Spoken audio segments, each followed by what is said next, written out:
Hey guys, today we're on patch 7.1 of Space Marine 2 to talk about the best power sword builds for both Assault and Bulwark. Now, the power sword is the most mechanically in-depth weapon in this whole game, and for a long time it was also the worst melee weapon in the whole game. However, it is currently in a pretty good spot because it got a buff to both its power rake and power roll damage, and this thing kind of slaps now. And I'm just going to talk about the three best variants of this weapon first, which I think are the Relic Fencing version, the Relic Block version, and the Artificer Block version. This one is by far the hardest to use, mainly because of its 2 speed, though it does hit like a truck. We'll talk more about this later, because we will probably be here for a while, because the power sword has a lot to talk about. But first, let's go into the actual perk tree. Now, there are a couple ways you can build this perk tree, though overall, I do think this is the best setup for it, but we'll talk a little bit about these two perk trees right here, which would be number 1, Armored Strength. If you have armor remaining, melee damage increases by 10%. Most players, I believe, will be playing the fencing version of this weapon, and they'll be playing with things like armor reinforcement, or especially on Bulwark to be playing with armor reinforcement if you're using the fencing weapon, because this guy pretty much benefits more than anybody from having armor, especially with things like armored advance.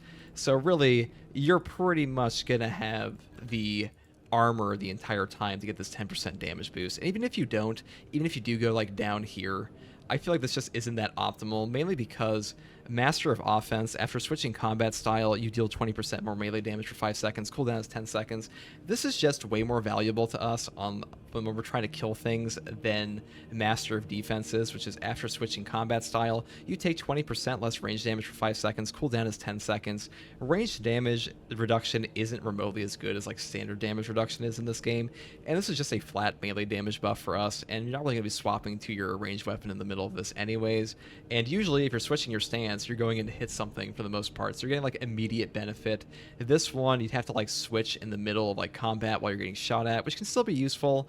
I just feel like, you know, this already takes us down the tree we want to go down, and it picks up the increased melee damage along the way, and still allows us to go all the way to where we want to go, which is this bottom tree where all our damage perks are. Maybe you disagree. Maybe you want to take Perpetual Strength because you're running something like Overcharge here, because this does affect your power rake. Anything in this game that says damage from charged melee attacks increases by X, that affects things like power rake. Anything that has you holding down the button for your attack, this will affect. So our little power rake on our power sword will always benefit from this. Same thing with the Bulwark's Prestige perk recently. This one, Overcharge, this is just a worse version of the other Overcharge, but still, this increases our power rake damage. If you're playing a power sword build, always take this. It's just goated.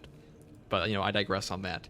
We're going to just go back to the tree here for a second to talk about what I think is the best pathing, which is down here, mainly because Tranquility, while in power roll stance you don't lose control on taking heavy hits and you cannot be knocked back, for a while this was really beneficial on like the Assault, because Assault doesn't have a ton of knockback resist, especially with the power sword on its own.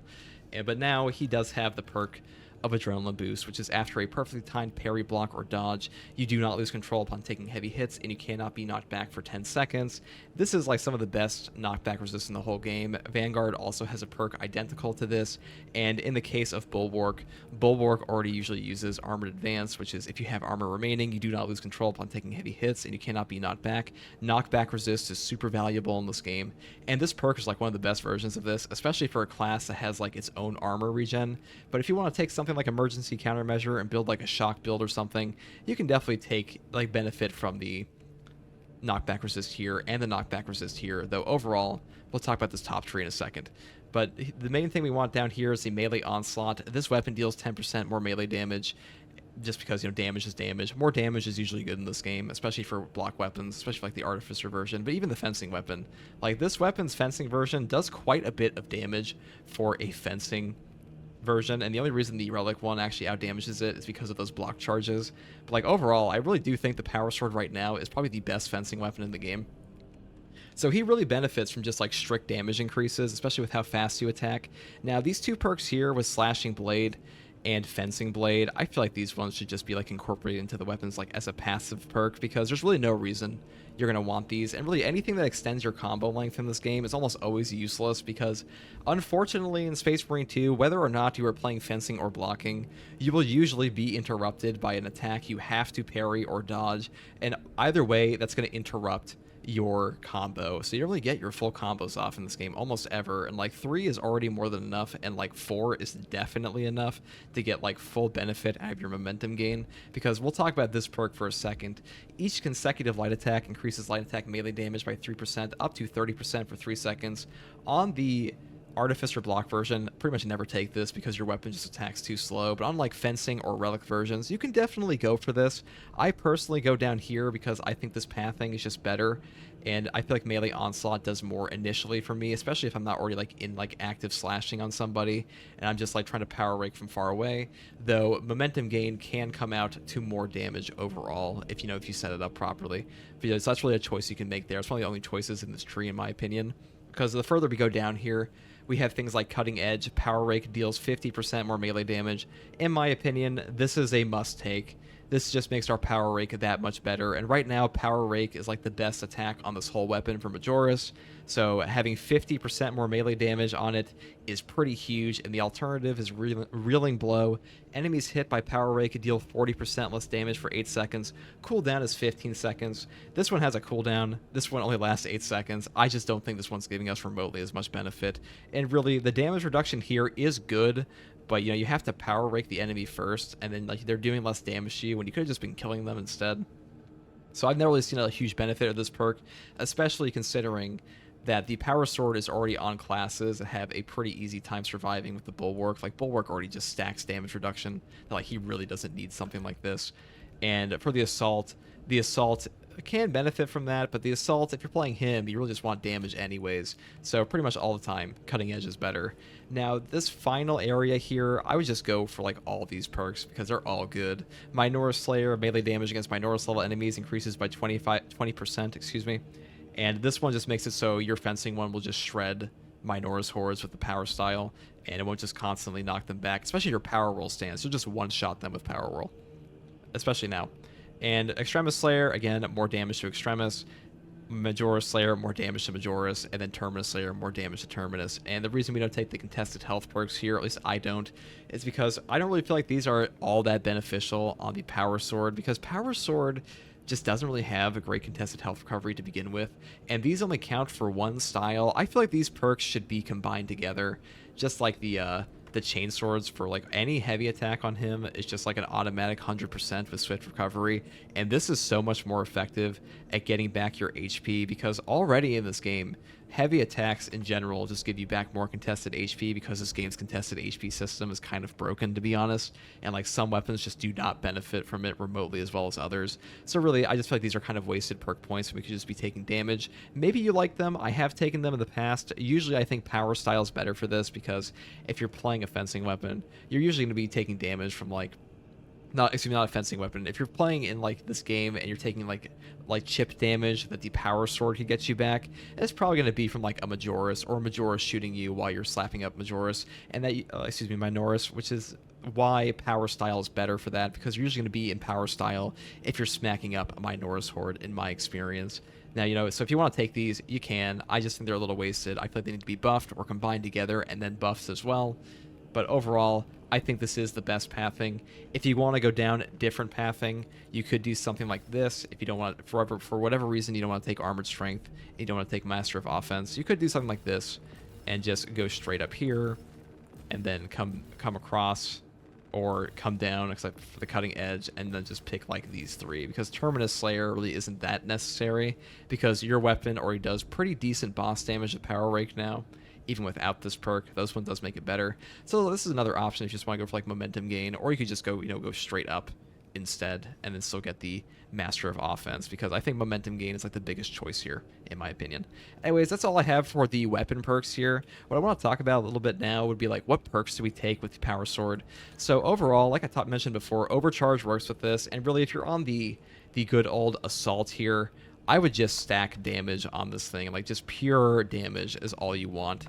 If you're taking like a block version of this weapon, something like the Artificer, or I would probably take Artificer more so on the Bulwark, because Bulwark benefits with the Artificer's speed more so, because you can cancel out of the animation and you won't get shot at remotely as much. You don't get locked on Bulwark. That's like the biggest benefit of Bulwark, is he can take this slow ass block weapon with like massive damage, and he can just cancel out of it whenever he wants. So like if there's like a big sniper that's preparing to shoot your ass, you can just hold your block button and you'll be fine. Assault might just eat shit, which is kind of unfortunate. I actually have a video I'm going to post of that where I got sniped out of the air, but that's not the point. Okay, the point is here that if you're playing Assault, you want big boy damage, and Power Sword Artificer version gives you that big boy damage, especially on your ground pound with Precision Strike. Though overall, I think I've had more fun playing Assault with the Relic block variant, though even though this one makes our ground pound better, for the most part, I just think the Relic one is pretty damn good for block. And on the Assault class especially, I'd probably just build it something like this. If you're just going for maximum damage, let's just talk about Retribution for a second, because after you are grabbed or knocked back, you deal 25% more melee damage for 20 seconds. This would be like the highest possible damage setup for like melee damage on this class, outside of like the actual perk tree here. But Retribution is a pretty damn good perk. It's kind of like deceptively good because you kind of get knocked back or grabbed in this game all the time. Like this perk just activates way more often than you would expect. Unfortunately, Retribution is probably the least efficient perk in this whole tree, but you know, you're not playing to just be efficient all the time. Sometimes you just want to do big damage, and Retribution is pretty good for that. So you don't have to take Auxiliary Arsenal, and you don't have to take Consecutive Execution, but I still think Retribution is pretty beneficial. So if you just want to slap up people, this would be the way. This is the path to maximizing damage. Just take like a block variant. If you want to use the fencing version on the Assault class, I would just go for the Wings of Flame build, to be honest, because this is super effective right here, like this kind of setup, that you will just be zooming around. You still get the benefit. You can swap out Auxiliary Arsenal for Retribution again, but Wings of Flame with the gunstrike damage, he benefits a lot from this. The fencing variant of this weapon is quite fun to use on the Assault class. He also benefits from the increased speed on this one quite a bit. And you kind of just like, you know, you zip around, you shoot people in the face. It's quite fun. I think this is the best fencing weapon in the game, like I said before. So if that's something you find enjoyable, I would go for that. As far as Bulwark is concerned, he can pretty much just sit here and crack thunder whenever he wants. I would say, number one, most meta build, once again, Intimidating Aura, for sure, with the Fencing Power Sword. It's just kind of cracked. Like, this is just an incredibly powerful perk. If you are taking the block variant, this is something. Here, actually, I would take this. Make sure to take Armor Reinforcement before I move on. If you're building this with the fencing version, Armor Reinforcement almost mandatory for like block variant, the fencing variants in this game. Just be gun striking all the time. So like this would probably be like the most meta setup for this. If you are taking something like those increased knockback resist perks, you could just like move over these. But I usually like scramble targeting, even though like ranged enemies in this game do have less accuracy when you're surrounded. Sometimes a Devourer will still be shooting at you when you're in a Minora's Horde, and 25% is pretty chunky, and there's no cooldown to this, so this is just a flat damage reduction. Now, if you are taking the block variant, I will say, especially the Artificer block variant, I would probably set up for just like pure damage reduction. Steel Within is an excellent perk. When your health is less than 50%, you take 30% less health damage. That is fat HP damage reduction. And Conviction is also, when your armor is fully depleted, you take 25% less health damage for 10 seconds. That is enormous damage reduction. I had a run I did on stream the other day where I was at like 20% HP and like they just couldn't kill me. Even the Trigon was like ramming into me and just was unable to down me until I found a stim. Like you can really live for a very long time on this class, especially that this class is very forgiving with the slow weapon because your contested health fades 50% more slowly because pretty much everybody takes advanced conditioning. So you can really get away with a lot on the Bulwark, and especially if you take things like Glory Shield as well, that like your damage reduction, even though it is multiplicative in this game, it stacks pretty well. And your overall damage reduction just gets crazy with his increased HP. So I would just take this if you're taking the block variant. This really goes for any block variant on the Bulwark. But like I think those are really the best builds you can take for the Power Sword. I don't think there's much more to cover here. Hopefully this helps. Hopefully I explained it well enough for you to understand. I know the Power Sword is a very popular weapon in this game. It's actually pretty damn good now. So I would really suggest taking this thing out for a power whirl, if you will.